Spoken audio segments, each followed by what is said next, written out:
Hello, everybody. Hello. Hi. Welcome. Hi, Lynn. Hey, Kelly. Good to be here today. Absolutely. So, today is the day we announce Kaleidoscope of the Soul, a new show coming to Sacred Spiral Network. And we get to talk about it. And we have Lynne Juneau as a new host. Yay. And it's awesome. And it's debuting at the end of this month on the 30th of May. And you're going to be Fridays at 10 a.m. Pacific Standard Time. So, welcome and please, I want to dive into what the show's about. So, Kaleidoscope of the Soul is such a beautiful name. Start with me how you picked it and tell me how you're feeling. Okay, fabulous. Well, as you very well know, and a lot of people who will be joining us know, I am into color. Can you only tell? And kaleidoscopes are, it was kind of an inspiration to me because a kaleidoscope is known for being a toy, but adults and kids really love them, right?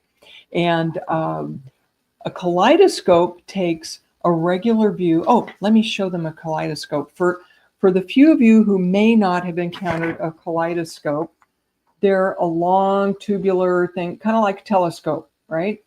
And Yeah, they are. you look in one end and then you turn a portion of it because there are glass pieces at the end of it that shift around.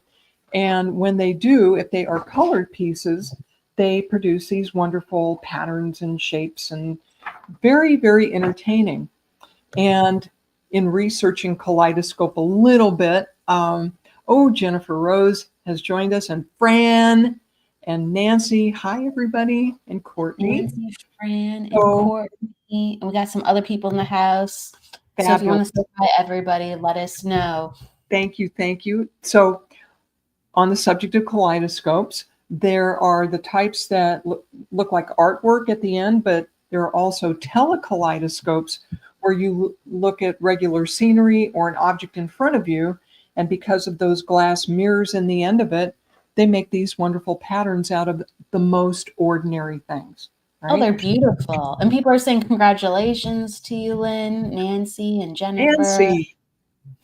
Yeah, I am so excited to be doing this as the next step of my journey, especially with Kelly guiding me. Wonderful opportunity. So, anyway, on the subject of Hi, kaleidoscope, Lynn. so I, It's my pleasure. I love hello, Sarah. I love hearing about it from the view of the kaleidoscope. Continue with the colors and the shapes, please. Yes. so as usual, I went and looked up the actual meaning of it and dictionary meaning, and it's a changing pattern of shapes and colors, continually shifting pattern or scene. And it can also mean a complicated set of circumstances, any complex pattern of frequently changing shapes and colors. Y'all, does that sound like life? What do you think, Kelly? Yes. It sounds like the twists and turns of life. And you never know what you're going to get, but it's like these beautiful configurations when you turn and shift and move. Absolutely. And that's what came to me also. I thought, well, with a kaleidoscope, even if you're looking at something ordinary in front of you, if you shift that view just a little bit by turning a portion of it, it becomes beautiful. It changes, just like our perspective, right? Yeah. Courtney definitely identifies with that. And so it really inspired me looking at that meaning of it to say, all we have to do is shift a little bit sometimes and it changes our entire view, right? It's true. It's true. And I remember when I was a kid and I was playing around with a kaleidoscope, and I used to do that a lot. I loved it. I had one, just a small one, right? But I would go and I would play with it from time to time. And I would go, oh, I hope I can, get this picture or I can get this color. Like I tried to go for it, but it was all random. Ah, right? mhm. So I kind of had to be okay with whatever comes up and also find these new patterns that I didn't expect. So, regardless of it's not the pattern we intended for, it's still beautiful. Absolutely. And thank you, Maggie Martin, for joining us, and Sarah. Um, Good to have you on board. And isn't that like life also, right? Where we put out an intention and maybe we're looking for the color purple or a particular shape, and maybe we'll get it, or maybe the universe will bring us something different but also beautiful. So I agree. that's what inspired me to choose Kaleidoscope of the Soul. It's perfect too because you deal so much with color and symbology. You do ribbon readings, excuse me, billet readings, and you're using a lot of symbology within your billet readings. And to read the aura and the soul, especially with color, that's all symbology. It really, really is. And that's the other part of the focus or the intention that I have going into this show, is to explore all different kinds of symbology. And I'd really like to share what led me to that. So, like most of us who would be tuned in here, psychics and mediums and seekers, most of us do a meditation, and so that's a consistent part of my practice too. And hi, Christine. And so part of my morning routine is to meditate or sit in the power. And I consistently ask my guides for a symbol. And that has taken me on this fascinating little journey of symbols. And for those of you who've seen some of my reels, I've recently started to share those insights that my guides have brought me. So, for example, animals. So I would ask for a symbol, and a few weeks ago, my guide showed me a sea urchin. Now, the cool thing about these symbols is it's usually something I know almost nothing about. And this is wild. And they brought in sea urchins, and I'm thinking, am I going to a sushi bar? What is this about? And my guide said, no, no, no, look it up. Look it up. That's your first. You're like, I'm hungry. Well, Kelly, you can identify with that. Kelly's a big foodie, y'all. Don't let her fool you. I really am. I really am. And yeah, yeah, sea urchin, uni. Yeah, yeah. I don't Foodie, blame you for going yeah. there first. Well, but my guide said no. Look it up. So, just as an example, the sea urchin is very soft in the middle and has all these spiny protuberances, like a porcupine, like a sea porcupine, right? So, Yeah. so what's the spiritual significance of a sea urchin? Self-protection. Okay. And there was a lot more to it than that. But every time my guides give me one of these symbols, it turns out it's got 5 or 6 different meanings across different cultures, across different religions. It's just fascinating. I agree that there's so much around us speaking a story. There's so much intelligence and connecting dots. We are all connected. I think the kaleidoscope is such a perfect metaphor for how we're all configured together. It really is taking all those diverse shapes and colors and turning it into a beautiful pattern. And, we're talking about symbology here. That's going to be one of the main focuses of my show, is the fascinating in various ways. I like to say, and this is probably not mine originally, but symbols are the shorthand of the spirit and the shorthand of spirits, right?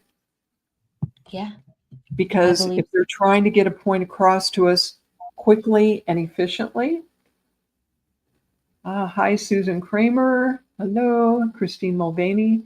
But yes, if spirit or spirits are getting a point to us efficiently, what's the fastest thing? A color, a smell, a shape, a symbol, even an animal. Okay. So a lot of the symbols I get have to do with animals, and they are detailed and fascinating. Numbers. Oh, Kelly, do you know, what do you think? Do numbers have some symbology? Oh, for sure. Yeah, yeah. When people are not familiar with numerology, I just say this is symbology for energy. Like, welcome to class, right? You're going to learn something. Sure. Sure. Totally. And we get into archetypes. Absolutely. Um, People are acknowledging, they're like, I love symbols, so simple but expansive. With Courtney, she's liking that to Greek mythology or Greek Mm. symbols, I think. Oh, that's And cool. Maggie was saying, you're making her hungry. She's like, I just Maggie, had we'll go do sushi together. Bring your son. Okay. exactly. I just had sushi last night, so I'm telling you, there's something in the Oh, mix of oh that. yeah. I'll have to see about Um, that today. Sushi's delicious, right? Yeah. And Courtney, our brains recognize symbols almost faster than language. So it's exactly, it's Awesome. needed. It's really, really needed because it goes so quick. Like when Yeah. spirit or a higher self is gathering information, it's like boom, boom, boom, boom, boom. We don't even have time to think. Hmm. Yeah, a lot of I agree with Courtney. I think those symbols sometimes kind of embed themselves quicker too, right? They're like knee-jerk reaction and they go deep. So another thing I'm going to want to go into in my show is dreams. Probably going to have an episode on dreams and dream interpretation, which is something I used to do a lot of, and I'm going to go back into that more. Oh my gosh, talk about rich symbology in dreams, right? Yes. And Kim has a comment. I always wake up between 3 and 4 a.m. and it was 3:28 a.m. when I was told my daughter was gone. Oh my goodness. Yeah. Um, I think it's it's something in itself to talk about dreams because we're dealing with a different part of our consciousness and spirit comes and talks to us through symbols a lot.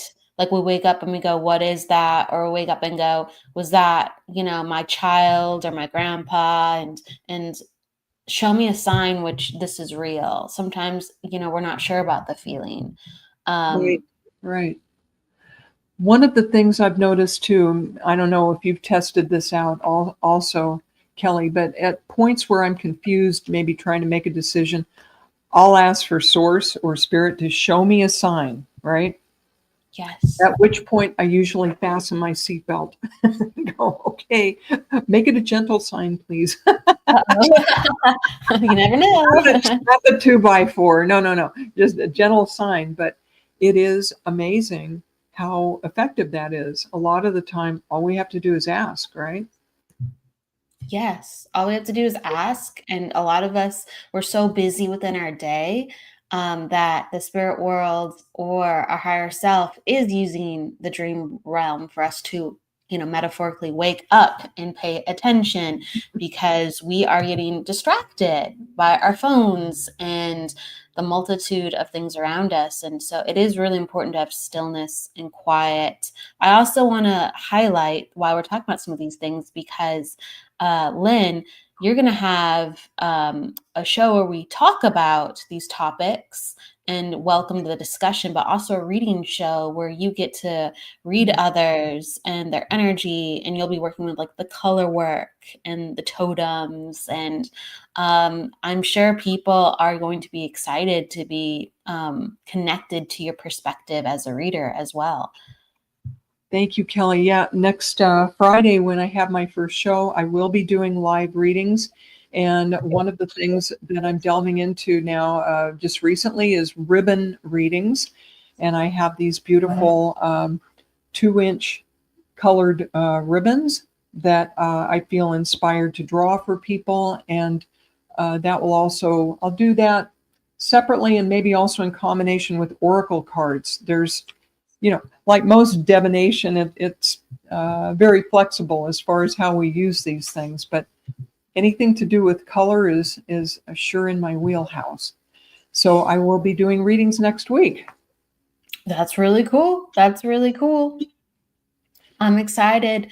And that's something that with the ribbons, it's almost like I feel like you've been doing it for far longer than just now because of the billet readings that you do.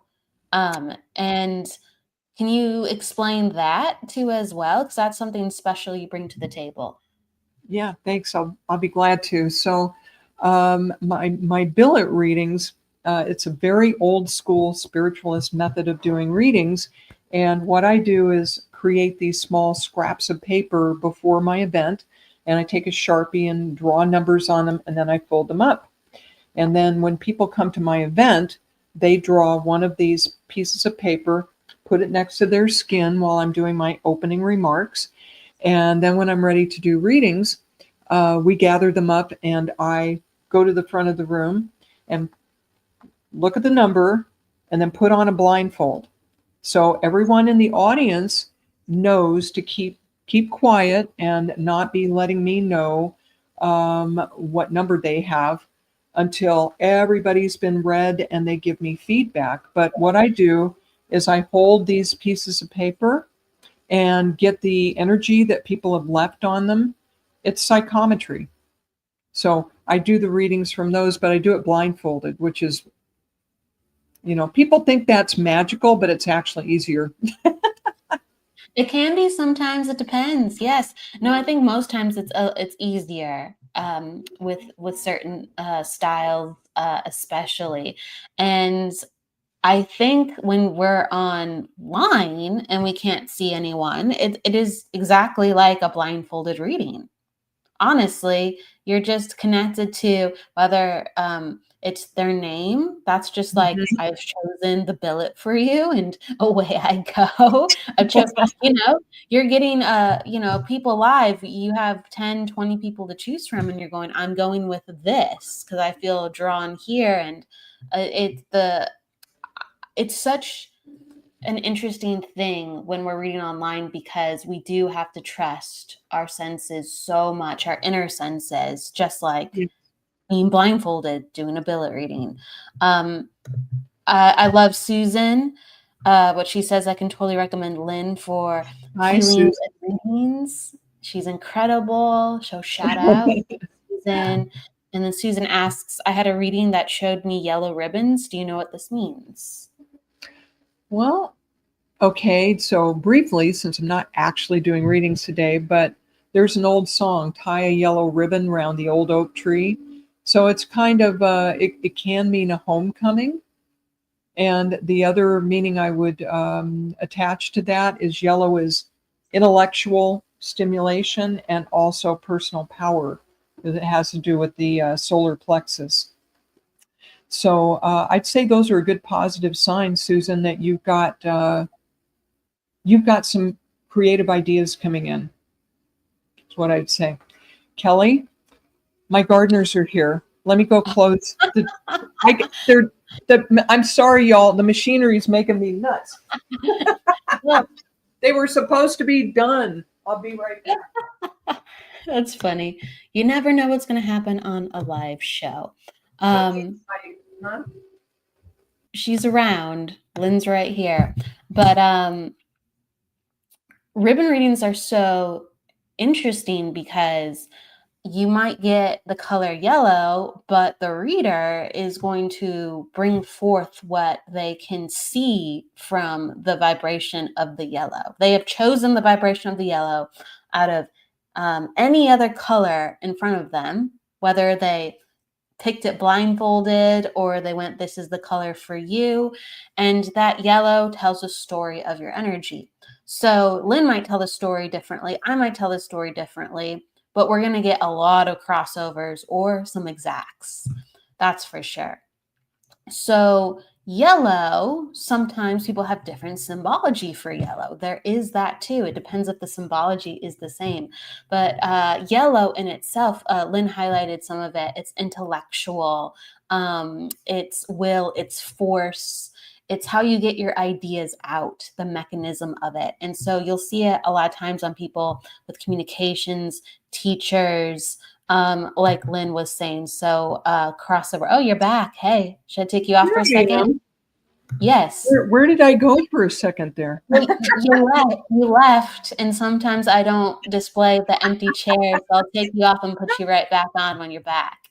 Sorry, folks. Gardeners are like 20 feet away. Like, so anyway, thank you for being patient, everybody. Absolutely. No, that's bound to happen, whether somebody knocks on your door and you're like, who's that? Why do they have a key? Just Go away. anything can happen. Oh my gosh. So I wanted to mention a couple of other things I think are fascinating about this kind of work and symbology. And I don't know if you get this too, but I share this with a lot of people that have the same thing happen. So when I'm about to do a reading, especially for one individual, my guides will direct me to my clothes closet and point out a particular color or a pattern to wear for that person. And when they do that, there's always a significance to it. I believe that. There's reasons why we pick colors. It could be from what we need, like with our healing, our energy, or it's because we're connected to someone else's energy and we're sharing space in a way that we are acknowledging on another level. We're always sharing space, but what are we picking up on? What are we realizing? And I do notice that it depends on the day. If I'm extra taxed, it might not always get off the ground, but it depends on the day. I will show up and I'll wear a similar color with my friend, like a similar shade or right, a similar pant color, shoe style, or whatever, and I'll be like, "Oh, look at that!" Right? Yeah, it's pretty funny to show up for lunch and all three of you and three girlfriends are wearing the same kind of color, a shade of blue or something. Ronnie Hi, Shabazzian has joined us. Hi, Ronnie. Hey, Ronnie. It is frequent that if I'm out with a group of ladies and we're friends and we're like, okay, we're meeting, we plan for it, so everyone's like ready and synced up. The waiter or someone else, if it's an event, they'll be like, "Did you plan for this?" Right? She's like, "Not at all, not at all. No, we just happen to be wearing." And that, yeah, it's a thing. Do you have a favorite color that you usually wear? Oh my goodness. Well, here recently, purple has become my signature color. I'm not wearing that today, which is almost unusual. And then I was led to start doing crazy stuff with my hair too. So I've got like mermaid hair colors these days and a lot of purple. So that would be my favorite. And the other thing I want to say about color, I've noticed here in the last few years, it seems like it's much more of a challenge for me to go out and find clothing or furniture or anything that isn't in these very neutral colors. And I go and seek out colorful stuff, and it seems to have become a challenge. And there's so much inherent joy and shared information in color, but that joy, like my hair, okay, it's hair color. But when I go out into the world, there's nothing like going grocery shopping and having three people go, "Oh, I love your hair." And it makes them smile. And some people may look at me sideways like, "Are you for real?" But it's a kick. And I don't have to really do anything except go out into the world, hopefully with a smile on my face. Yeah. Yeah, no, you're very connected to the colors purple, and there's blue in your hair too, and yeah, you embody it, you really do. Some of the readings I've done for people, their guides will specifically come through and saying, "Hey, you need a pop of color in your environment." Usually it's something like red, right? Need to rev up your motor, put in some red. So, yeah, Kelly, you had pointed out to me a while ago that the colors seem to be part of my readings anyway. They have been for a while. Absolutely. Absolutely. A lot of information in those. So what else? Oh, animals. Animals have been coming through big time. I talked about sea urchins, all different kinds of animals. Can I? How about, oh, go ahead. Go ahead. Here's a really wild one. Okay, I'm going to share this one too. So I Okay. was meditating one day, and I heard a beluga whale.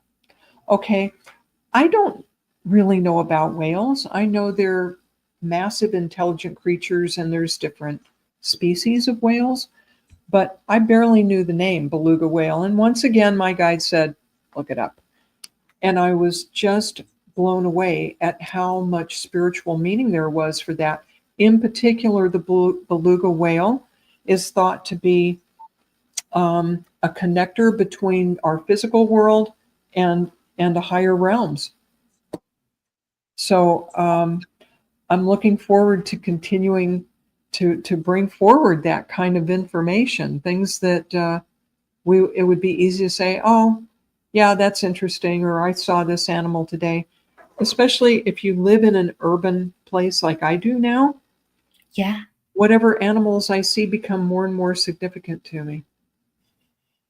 Yeah, the likelihood of them showing up, and I do feel that animals can showcase themselves in the most wild ways. I mean, all of a sudden you're like, I'd never see a beluga. And then someone has it on their backpack. Someone has it up on, their wall when you walk into an office. Yeah. You'll never know how they will show up.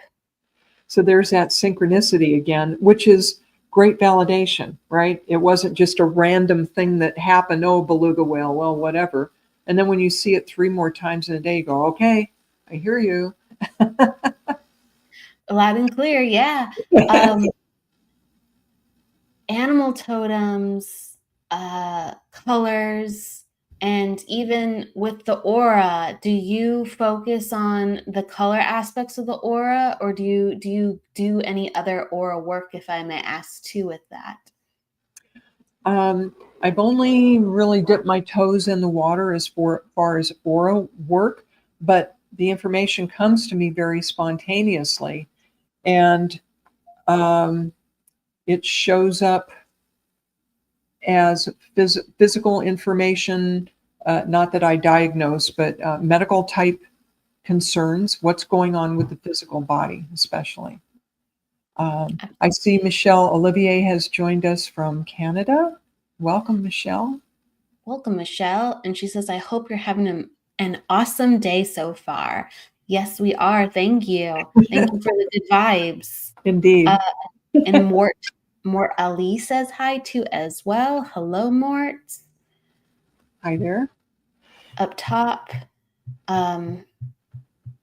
Kim said hi too up top a little bit while ago. So hello, everybody. Yes, with the colors, is there a favorite thing that you like to see within the colors for people, or how they speak to you?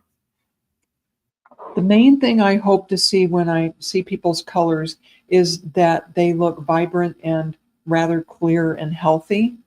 If they're muddy and muddled, then I know there's a bit of an issue there, and it's good information to share with them. But I would hope for them that the colors coming in are vibrant and interesting. If they are people with psychic ability, I usually see blues and purples, especially people that are really accomplished. I see more of the purple going up. It's like higher level information they can access. Blue, there is a lot of expression. The clairs are very active. Just all kinds of great information. And yeah, that's the main thing I look for, and a balance, at least some balance of the colors. Like a lot of us clean up and balance our chakras every day. Like a little spiritual housekeeping, right? Whether we know it or not, right? Everything's getting moved around, and that lets you know what's going on, just seeing how things are traveling and the color and the intensity. And I love that, how you see direction with the purple or the blues, and you know about how their mind or their spirituality functions. I think it's all very beautiful. I love colors, and I love hearing you talk about them. So next week, starting Fridays at 10 a.m. And this is a monthly show at first. So it's going to be once a month that Lynne shares her gifts with us, but we're going to have a reading show. And you can come along and get your colors read, or whatever Lynne wants to do with using her higher self to touch into your energy. A little sneak peek. Do you want to let them know specifically what you're doing next week? I'm going to be doing ribbon readings next week. Oh, okay. All right. My new obsession. Hey, you want a sneak preview? Hold on, I'll show you the ribbon. Sure. Yes, please. Michelle says, hello, Mort. Michelle says, someone once told me they saw a rainbow aura with sparkles around me. Oh, ooh, that's beautiful. Look at all those options. That's very cool. Look at all those options. Okay, so we've got your basic rainbow colors here, and gold and silver and copper. And then I've got a bunch of the secondary colors here. And I know this looks funky, but it was a good way to organize them. No, it's great. It makes sense. It makes sense why you did what you did with how you would read the more classical colors versus like, you know, a little bit of the spin-off definitions or feelings. Michelle, yeah, we're all rainbows. We're all rainbows that are constantly moving. We have dominant colors, sure. But we are all very sparkly and very rainbowy. So the person who saw that within you, it's very true. It's very true. And Susan, like, ooh. Oh, yeah, those are going to be a lot of fun to work with, Susan. I want to mention, too, that as Kelly said, it's going to be a once-a-month show to begin with. I have the feeling that it may end up being more than that, because I think it'll be a blast. And I'm going to eventually be bringing people on who I'll either be interviewing them, or we will be back and forth discussing a particular topic. I really see myself as an explorer and a fellow seeker. And so the audience interaction is just going to be great. We're going to be exploring these things together, I picture. There's going to be a lot to do, and it's just unique to have a ribbon reader on. I love it. I'm excited. I'm really looking forward to your show, Lynne, Kaleidoscope of the Soul, debuting on the 30th this month. Please join us at 10 a.m. and we will see you next then. Okay. Anything you'd like to say before we sign off, Lynne? Oh, Michelle says, does everyone have an, yes, everyone does. It's yes. What do you feel on that, Lynne? Oh, absolutely. It's just our energy. And some people can see it a little easier as color, but yeah, that's our energy field, and we're all just little bundles of energy. So we definitely all have auras.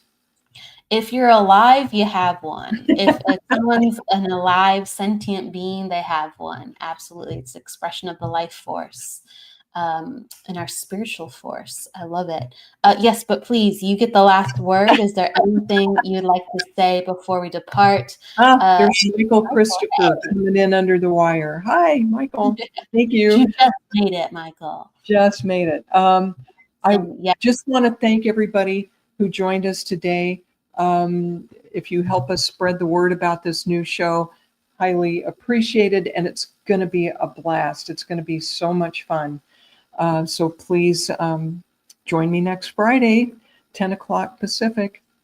Jesse and Jennifer, boy, you all are coming in just as I'm saying goodbye, but they can watch the replay, right? Yes, they can watch the replay, and then people sometimes are saying, "Hey, what's up?"